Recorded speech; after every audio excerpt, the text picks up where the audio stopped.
L'exil est très, très difficile à supporter moralement. D'être coupé de sa famille pendant des années, vous ne pouvez pas voir. Quand il y a des promos, tout ce qui se passe, c'est très dur l'exil. C'est pourquoi moi je souhaite l'exil à personne. Le film que vous allez voir a été réalisé peu avant la chute de cet homme d'État atypique, obstiné et qui ne laisse personne indifférent, dont l'itinéraire hors du commun s'apparente à un parcours du combattant. Resté depuis inédit, ce portrait total d'Alpha Condé se devait d'être enfin diffusé à titre de document pour l'histoire de la Guinée et celle de l'Afrique. Année 70, année noire pour Alpha Condé. 22 novembre, agression extérieure en Guinée. Les troupes coloniales portugaises et leurs supplétifs guinéens débarquent à Conakry. C'est l'opération Marée Verde, destinée à capturer le leader nationaliste bissau-guinéen Amilcar Cabral et à renverser le président Sékou Touré.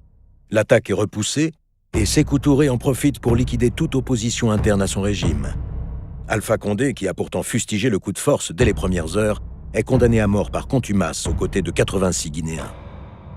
Quel effet ça fait quand on apprend qu'on est condamné à mort? Un jour, j'étais assis au café à la rue Soufflot. On blaguait comme ça. Il y a un ami qui me dit, mais ici c'est le Touré vous condamner. J'ai dit, mais toi, comment il va nous condamner? Et c'était encore une position. Et le soir, quelqu'un m'appelle d'Abidjan pour dire, Alpha, et tu sais qu'Alpha, vous êtes condamné à mort par contumace? Ça signifie très clairement que vous ne pouvez plus rentrer en Guinée? Bah, évidemment. Évidemment. Et pour vous, c'est pas un déchirement? Vous vous dites, non, j'attends la chute du régime? Et moi, j'ai dit que je ne souhaite pas l'exil à quelqu'un. L'exil est très, très difficile à supporter moralement. D'être coupé de sa famille pendant des années, vous ne pouvez pas voir. Quand il y a des promos, tout ce qui se passe, c'est très dur l'exil. C'est pourquoi moi, je souhaite l'exil à personne. Moi, j'ai été frappé une fois. J'ai rencontré un ami intime qui était mon ami intime au Champs-Élysées. Je lui ai salué, il ne m'a pas répondu. C'est-à-dire les gens avaient peur qu'on se voit avec nous parce que tout si tu vas avec nous, on va dire que tu es anti-guinéen. Donc ça fait mal de voir que beaucoup de vos amis intimes peuvent vous fuir pour ne pas être accusés. Donc des gens qui venaient de Conakry nous évitaient.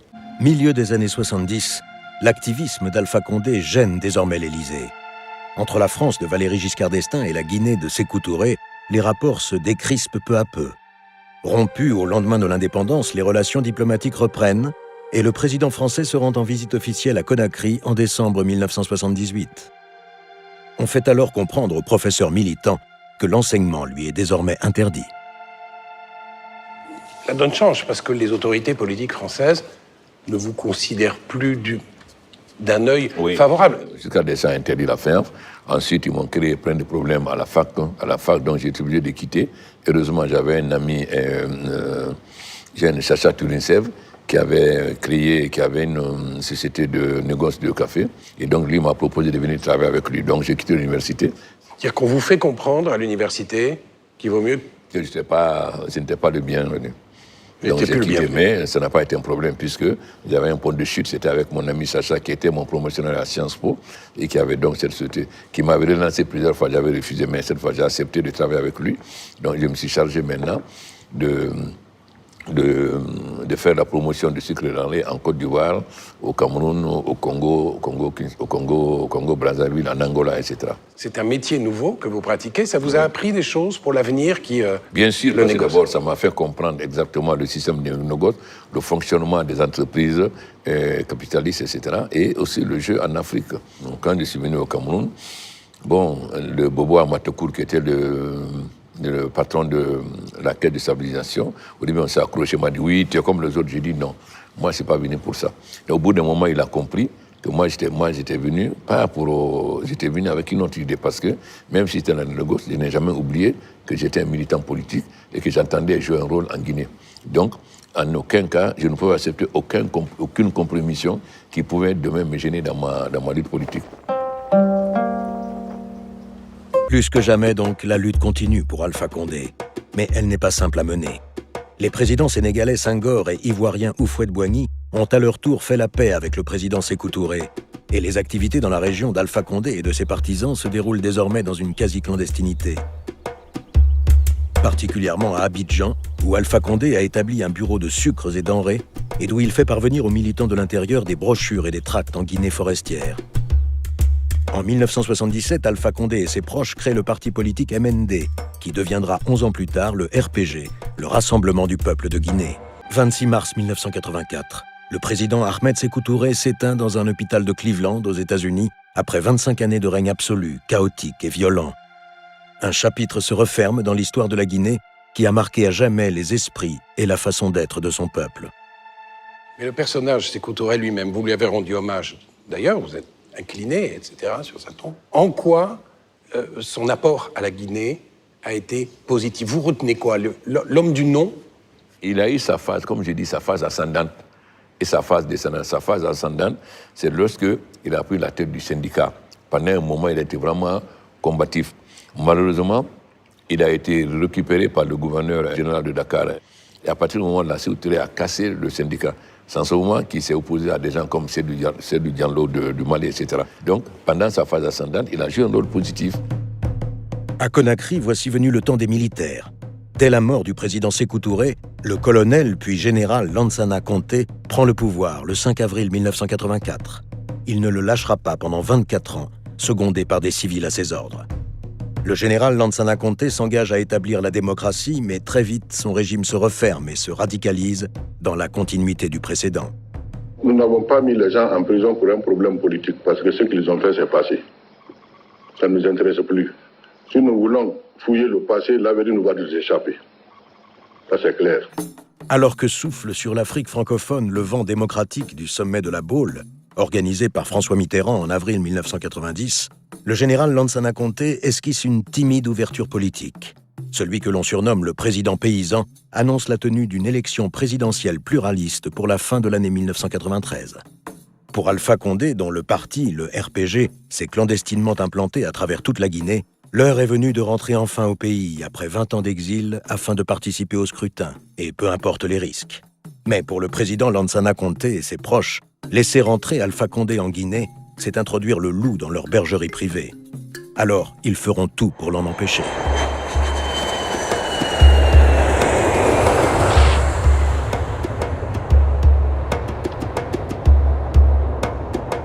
Le 17 mai 1991, vous décidez de rentrer. Le gouvernement ne voulait pas que je rentre. Ils ont interdit aux compagnies de me prendre. D'abord, ils ont dit que je n'étais pas guinéen. Bon, ils ont dit que je n'étais pas guinéen. Parce qu'à partir de 1964, Sékou Touré ne donnait plus de passeport. Donc j'ai pris un de mes passeports de 1962. Et c'est rentré avec ça. Donc les étudiants sont massivement mobilisés à l'aéroport. Ils ont dit que si je ne rentre pas, ils vont me casser. Vous y étiez? On était à l'aéroport. Vous-même? Oui, bien sûr. Les étudiants ont commencé à crier des slogans par-ci, par-là. Sortez-le, ainsi de suite, etc. Sinon, on va brûler, ainsi de suite. Le pouvoir avait menacé que l'avion qui amènerait le professeur Alpha Condé sera brûlé. Mais malgré tout ça, il est arrivé. Il a pris le courage. Et il est arrivé.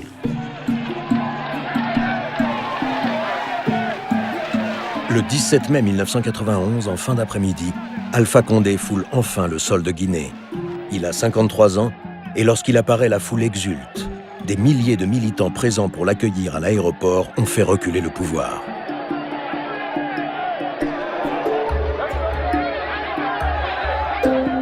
Mais très vite, le président Lansana Conté et les militaires se ressaisissent. Les choses tournent mal.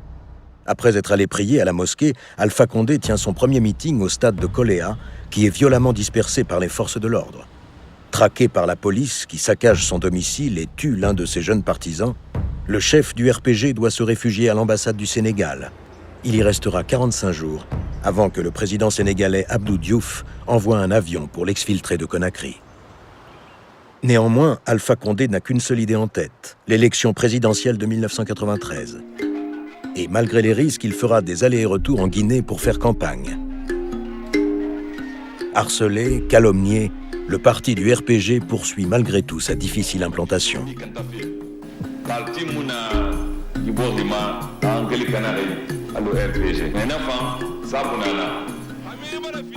Au soir de l'élection présidentielle du 19 décembre 1993, les premiers chiffres du scrutin donnent Alpha Condé en tête, devant Lansana Conté. Un second tour paraît inévitable, avec de forts risques pour le président sortant d'être battu.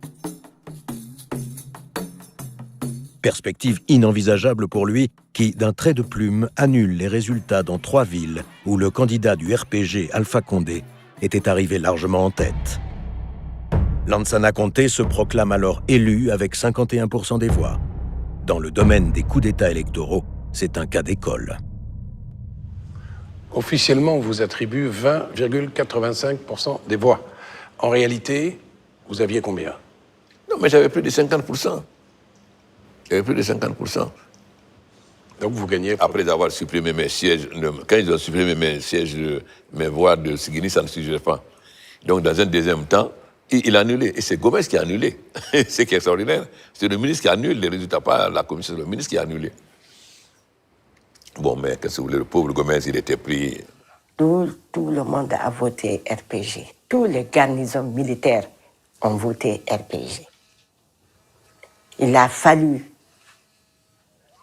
ils ont fait un coup d'État électoral pour empêcher un deuxième tour. Les militants étaient révoltés. La situation est quand même très tendue. Il y a des jeunes officiers qui sont venus me voir, nous on a tous voté pour toi, il ne faut pas accepter. C'est nous qui sommes dans les chars. Si tu vas à l'affrontement, c'est nous qui nous serons derrière toi. J'ai été rencontrer les communautés. Bon, ils m'ont dit que voilà, il faut aller à l'affrontement. J'ai dit non, si on va à l'affrontement, bon, vos enfants vont mourir. Après demain, si la Guinée va bien, votre fille ne sera pas là. Vous allez dire c'est la faute d'Alpha, je ne veux pas de ça. Donc j'ai pris mon bâton de pèlerin, j'ai sillonné les mosquées pour dire que moi je ne suis pas venu pour gouverner les cimetières. Je suis venu pour gouverner pour les hommes. Et si j'envoie une partie au cimetière, pourquoi je vais faire? Donc j'ai refusé l'affrontement. J'ai dit bon, s'il veut tricher, il n'a qu'à proclamer sa victoire. Et les gens m'en ont voulu à l'époque, mais après ils ont compris que j'avais raison. Parce que ça ne sert à rien de faire massacrer les gens. Ils ont dit que voilà, pourquoi tu as reculé, il fallait pouvoir... Bon, ils m'ont attaqué. Mais après, ils ont compris que j'avais raison.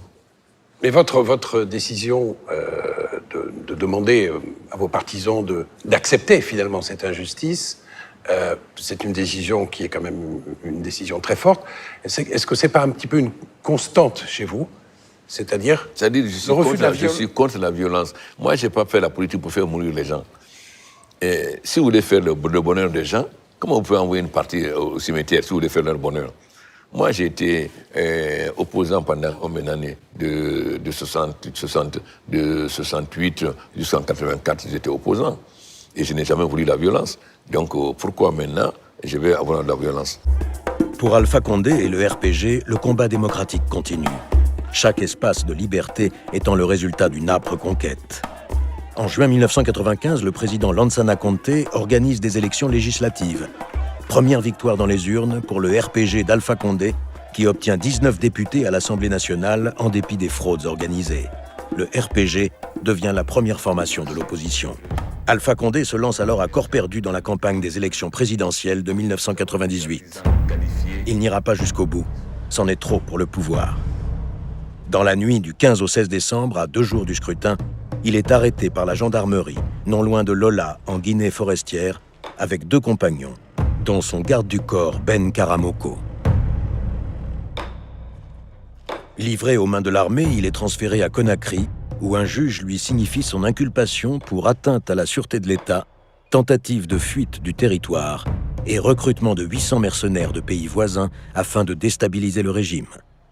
Un scénario rocambolesque et cousu de fil blanc, mais dont la sanction n'est rien d'autre que la peine de mort.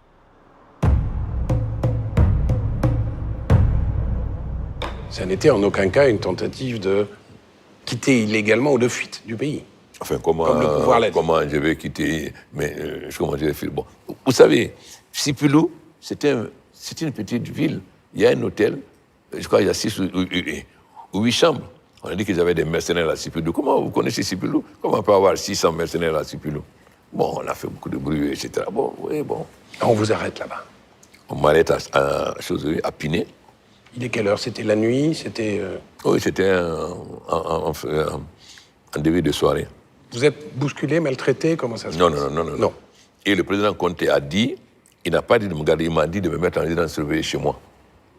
Il faut rendre à César ce qu'il appelle à César. Conté n'a pas voulu, comme il a dit, mettez-le en résidence surveillée chez lui.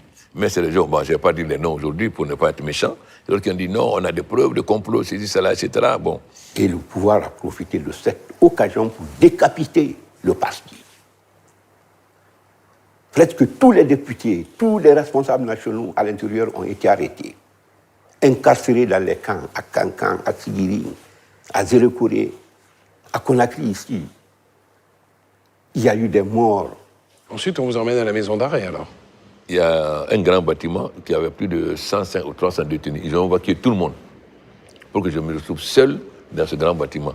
Toutes les pièces ont été vidées. Et je me suis retrouvé seul, isolé, enfermé, isolé, sans aucun contact avec aucun prisonnier. Et c'était un isolement qui va durer jusqu'à la fin, finalement. Oui, ça a duré. Bon, évidemment, après, mes avocats, dont mon neveu Christian, me disaient, Alpha, il faut marcher. Toute la journée, il faut marcher. Je ne comprenais pas pourquoi. Il dit, non, il faut marcher. Donc, je marchais, j'entrais dans la cour. Je n'ai pas compris pourquoi. C'est lors de mon procès, quand je suis sorti enfin, j'ai vu des gens qui étaient devenus infirmes. Et parce qu'ils m'ont dit que si tu es en prison, tu es en cellule, si tu ne marches pas, tu finis par perdre l'usage de tes jambes. C'est pour qu'ils me disent tout le temps qu'il fallait marcher. Parce que vous faites des grèves de la faim au début. Oui, parce qu'on me refusait tout. Ni les journaux, ni rien, je n'avais rien. Alpha Condé occupe seul la cellule numéro 6 du bloc militaire. Ses conditions de détention sont extrêmes. Il est privé de toute visite familiale et il a pour seul compagnon les rats, les blattes et les moustiques. Sujet à des crises de paludisme, mal soigné, mal nourri, Alpha Condé multiplie des grèves de la faim pour obtenir le droit de rencontrer ses avocats, d'écouter la radio, d'écrire ou tout simplement de faire quelques pas dans la cour. Débarrassé de son rival, Lansana Conté est réélu président le 18 décembre 1998 avec 56% des voix. Le procès d'Alpha Condé se prépare et le régime cherche activement des faux témoins pour étayer l'accusation. On arrête, on torture, on tue pour arracher des aveux.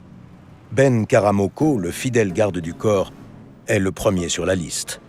On a passé partout pour que je mens sur le président. Et comme ce n'est pas vrai, moi je n'ai pas fait, donc j'avais peur. J'ai vu beaucoup de choses. Non, en prison, je connaissais l'homme, mais c'est en prison que j'ai connu l'homme. Vous avez vu des gens mourir? J'ai vu des gens mourir. Des gens qu'on était ensemble, ils sont morts devant moi. Et si, là-bas d'ailleurs, si quelqu'un meurt, c'est comme même un poulet, c'est mieux que lui. Parce que c'est des conditions extrêmes, très difficiles. Et quand tu traverses ça, vraiment, tu as peur toi-même. Parce que, est-ce que je vis comme ça? Peut-être la même chose peut m'arriver demain encore, je ne sais pas. Alors qu'Alpha Condé croupit au fond de sa prison, une vaste campagne de mobilisation s'organise en sa faveur à l'étranger. Sous l'impulsion de l'universitaire français Albert Bourgi et de son épouse Evelyne, un comité de soutien voit le jour à Paris avec des correspondants un peu partout en Afrique. Tour à tour, les présidents Diouf, Bongo et Chirac, mais aussi Jimmy Carter et Kofi Annan, interviennent directement auprès du président Lansana Conté. Rapidement, c'est-à-dire l'information est passée très très vite dans les médias bien sûr français, relayés bien évidemment aussi par les médias locaux. Ça a été le cas au Sénégal, beaucoup au Sénégal, ça a été le cas en Afrique centrale, beaucoup, notamment en République centrafricaine, je me souviens. L'Assemblée nationale avait été immédiatement saisie de la question de l'arrestation d'Alpha Condé et la protestation donc a commencé à surgir un petit peu partout. Le 12 avril 2000, le procès d'Alpha Condé et de ses co-accusés s'ouvre enfin. Très vite, il prend des allures de farce et de mascarade judiciaire. Les avocats des prévenus se retirent pour ne pas cautionner cette parodie. À la barre, les témoins à charge ne cessent de se contredire et de démentir les dépositions qu'ils avaient faites, parfois sous la contrainte. Les juges se ridiculisent sous l'œil des caméras, confondent les lieux et les noms, se perdent en arguties grotesques. Le 11 septembre, après 5 mois de comédie, le verdict tombe. 5 ans ferme pour Alpha Condé. Vous leur en voulez à ces faux témoins, à tous ces gens-là? Non, mais parce qu'il y a une femme qui est venue de Lola, à la tribune, elle a dit, qu'est-ce que je dois dire? Ce qu'on m'a dit à Lola de dire ou ce qu'on m'a dit à Conakry de dire. Et c'était ridicule. Ensuite, maintenant, des témoins ont fui. Ils se sont trouvés sans témoins. C'est en ce moment que deux, je ne vais pas dire leur nom pour ne pas être méchant, sont partis prendre des faux témoins pour les amener, mais les ont mal préparés. Donc quand le juge, le président Sima, a commencé à lui poser des questions, il y avait tellement de contradictions qu'il a été obligé d'arrêter de dire, bon, on suspend la séance. Bon, c'était... Bon. Est-ce que vous en voulez encore ou vous avez pardonné? le procureur, le juge, ceux qui vous ont condamné, ceux qui vous ont arrêté, les vous geôliers. savez, il y a eu des choses... Est-ce que vous leur en voulez encore? Non, moi, je n'avais à personne la preuve. Bon, vous savez, moi, j'ai toujours eu l'idée qu'il faut savoir pardonner et travailler avec tout le monde. Je sais que Sima, en tant que président, était très ennuyé. Lui, il avait dit au président Conté, vraiment, ce procès-là n'a pas de sens, vaut mieux qu'on utilise le Parlement pour demander sa libération. Mais ils l'ont mis de côté. Donc, on voulait que je vienne enchaîner des prisons. Sima a refusé, dit non, il ne vient pas enchaîner. Parce qu'il voulait m'enchaîner pour me mettre dans la partie Sima. C'est tout catégoriquement opposé qu'on m'enchaîne. Et je venais donc les bras libres. Le 18 mai 2001, contre toute attente, Alpha Condé et ses camarades sont libérés après 27 mois de détention.